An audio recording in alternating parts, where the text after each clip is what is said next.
حضرت خفاف بن ایما کی صاحبزادی بیوہ ہو کے آ گئیں، بچے ساتھ تھے، سر راہ جناب عمر سے ملی اور مل کے کہنے لگی حضور میں اس صحابی کی بیٹی ہوں جنہوں نے احد والے دن اپنے بیٹے کے ساتھ مل کے معاشرہ کیا تھا، بچے میرے یتیم ہو گئے ہیں، میں بیوہ ہوں۔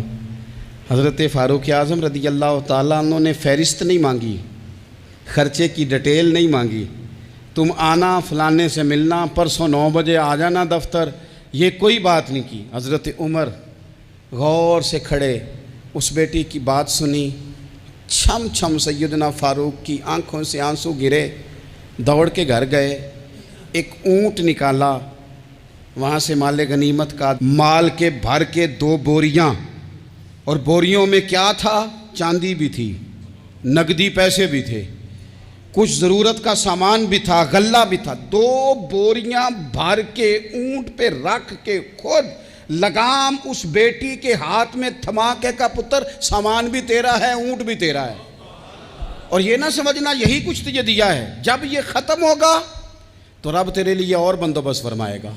کیا معنی؟ کہ ڈیوٹیاں لگا دی گئی ہیں، ہمیں پتہ ہے یہ سامان کب تک ختم ہو جائے گا، پیسے کب تک ختم ہو جائیں گے، تیرے لیے میں نے نئے حکم بھی جاری کر دیے ہیں۔ ایک شخص نے کہا حضور ایک بیوہ کو آپ نے کچھ زیادہ ہی نہیں دے دیا؟ یہاں لوگ سیاسی تقسیم نہیں کرتے، تھوڑا کام والے کو دے دو، تھوڑا چوکیدار کو دے دو، تھوڑا گلی محلے میں دے دو، تھوڑا رشتہ داروں میں دے دو، سب ہمارے احسان کے نیچے رہیں گے۔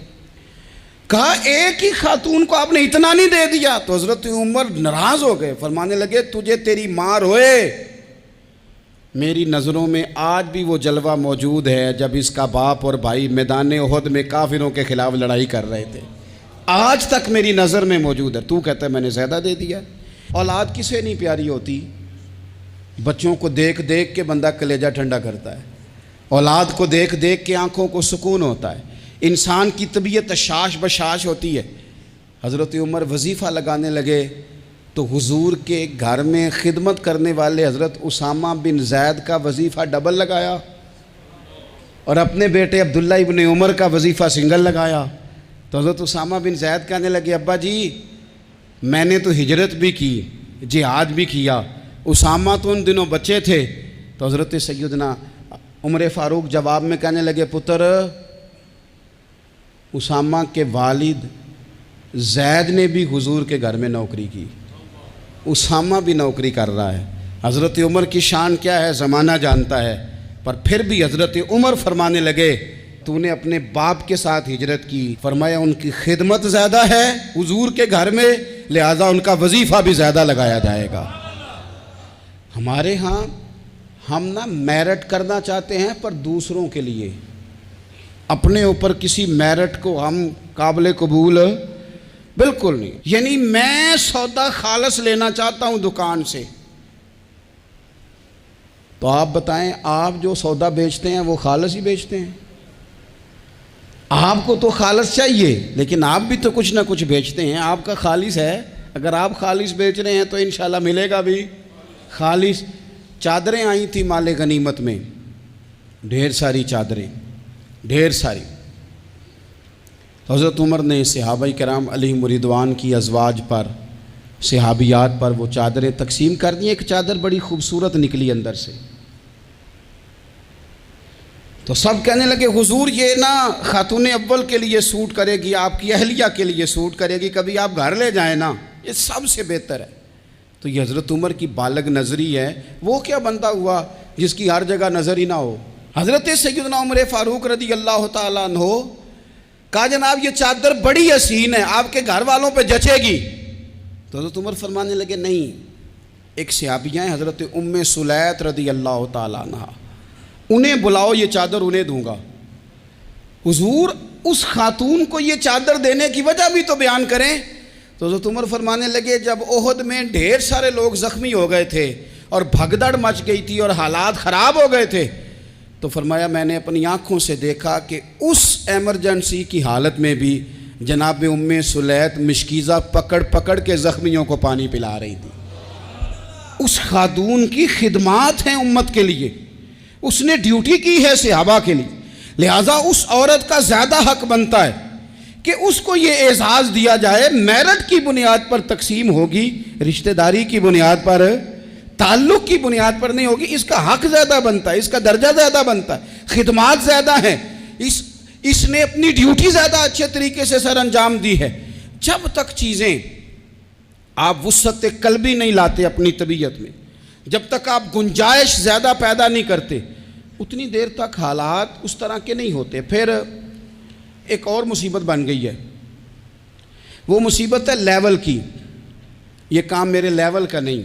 جب آپ اپنے لیول سے نیچے اتریں گے، پروٹوکول سے ذرا نیچے اتریں گے اور چھوٹی چھوٹی باتوں پر خود توجہ دیں گے، چھوٹی چھوٹی چیزوں پر. حضرت عمر جمعہ پڑھا رہے تھے، ایک صحابی دیر سے آئے. اب یہ نماز کا پوچھنا، جمعے کا پوچھنا، مطلب حکمران صاحب تو اوپر لیول کے ہیں، وہ تو پوچھیں گے کہ جناب میرے ساتھ تو آپ قومی سطح کا بندہ بٹھائیں، یہ والی باتیں.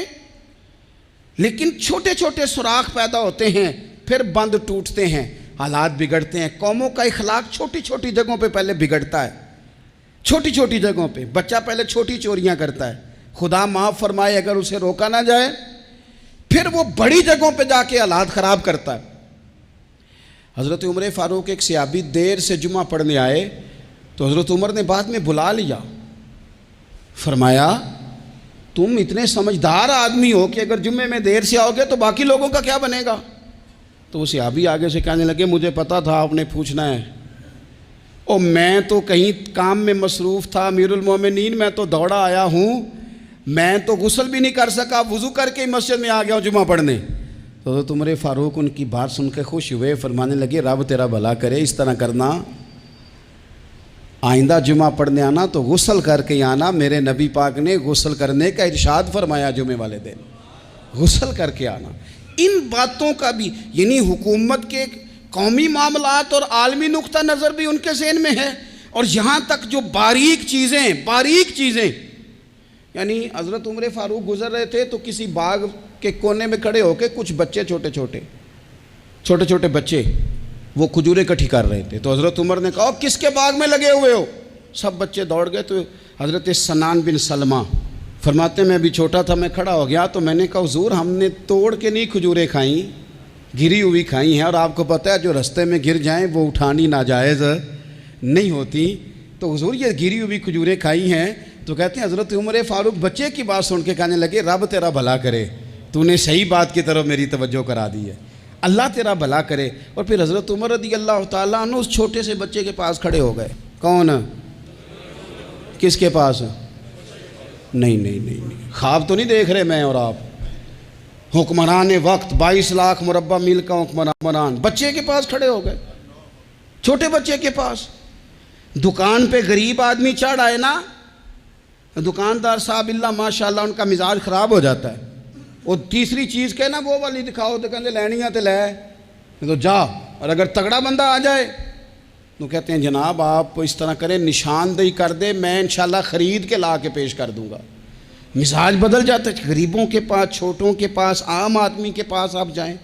ہمارے حکمرانوں کا غریب آدمی سے گیپ بہت زیادہ ہے، پیروں کا غریب آدمی سے گیپ بہت زیادہ ہے، بڑے علماء کا عام آدمی سے گیپ زیادہ ہے، تاجروں کا عام آدمی سے گیپ زیادہ ہے، شیشے کے بڑے بڑے محلات میں سوسائٹیوں میں بسنے والوں کا غریبوں سے گیپ زیادہ ہے. اس لیے امیر غریب کی تفریق بڑھ گئی ہے، حالات اور طرح کے ہو گئے. بعض غربا امیروں سے نفرت کرنے لگ گئے. ہماری شادی بیاہ تقریبات افطاریاں ان میں ہم اپنے لیول کے لوگ بلاتے ہیں جن سے ہمیں کاروباری ضروریات وابستہ ہوتی ہیں. ہم نے اس طرح کا ماحول بنایا، اس کا نقصان یہ ہوا ہے کہ معاشرے میں کئی قسم کی سوچیں پنپنے لگی ہیں، وسوسے غالب آنے لگے. بعضوں کا تنگ آمد بجنگ آمد، جب غریبوں کے بچے زیادہ تنگ آتے ہیں پھر ہتھیار اٹھاتے ہیں، پھر قلم چھوڑ دیتے ہیں. سوچنے کی ضرورت ہے ملک میں کہ برائی جنم لیتی کہاں سے ہے. یہاں تک اتر کے حضرت عمر فاروق ان لوگوں سے پیار کرتے. اب وہ بچے نے بات سنا دی حضرت سنان بن سلمہ نے، تو جناب عمر فاروق سے بچے نے فٹافٹ ایک اور فرمائش بھی کر دی. کہنے لگا حضور میں نے کھجوریں زیادہ جمع کر لی ہیں، وہ میرے دوست سارے بھاگ گئے ہیں آپ کو دیکھ کے، اب میں جب جاؤں گا نا تو کھجوریں میرے حصے کی ہیں، ہوں میں غریب بچہ، ماڑے گھر سے تعلق ہے، وہ میری کھجوریں چھین لیں گے. حضرت عمر کے ساتھ سپاہی بھی تھے، سارا کچھ بھی تھا۔ حضرت عمر نے بچے کا بازو پکڑا، فرمایا چل میں تجھے تیرے گھر چھوڑ کے آتا ہوں۔ حضرت عمر اس غریب کے دروازے پہ دستک دے کے کہا تیرا پتر تھا، پکڑ کے اس لیے لایا ہوں کوئی امیر زادہ اس غریب کے بچے کو تنگ نہ کر سکے، اللہ کوئی ایک بھیجنا۔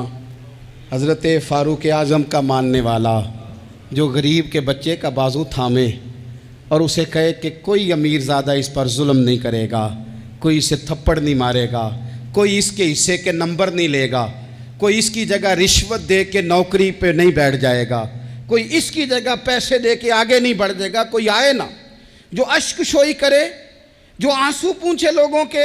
لیکن یہاں تو منزل انہیں ملی ہے جو شریک سفر نہ تھے۔